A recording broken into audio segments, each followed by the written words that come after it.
ফেলানী ও হাসিবুলের পর এবার আরও এক বাংলাদেশি যুবককে ধরে কাঁটাতারের বেড়ায় বেঁধে নির্যাতন করল ভারতীয়রা। কোনোভাবেই যেন সীমান্তে উত্তেজনার লাগাম টানা যাচ্ছে না।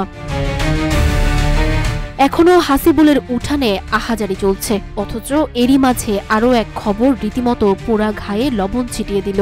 কেননা হাসিবুলের জানাজা শেষ হতে না হতেই একই সীমান্তে আবারও বাংলাদেশে প্রবেশ করে আরও এক যুবককে আটক করে ভারতে নিয়ে গিয়ে কাঁটাতারের বেড়ায় বেঁধে নির্যাতন করেছে ভারতীয় লোকজন।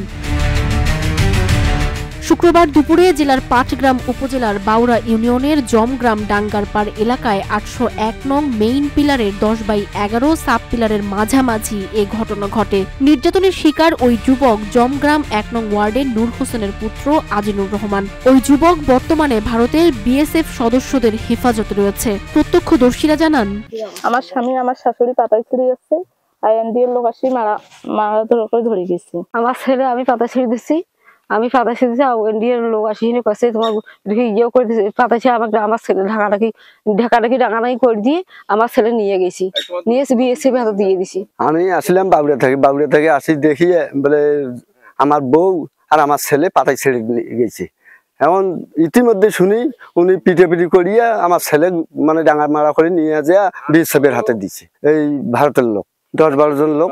বর্ডার গার্ড বাংলাদেশ বা বিজিবি ঠ্যাংঝাড়া ক্যাম্পের কোম্পানি কমান্ডার রফিকুল ইসলাম জানান, ভারতীয় লোকজন তাকে আটক করে বিএসএফ এর কাছে সোপর্দ করে। ওই যুবককে ফেরত চেয়ে পতাকা বৈঠকের চেষ্টা চলছে। তবে একের পর এক ঘটছে এমন ঘটনা যেন কোনো ধারাবাহিক প্রোগ্রাম। কিন্তু এই যে সীমান্তের কান্না আর আহাজারি, এর অবসান ঘটাবে কে?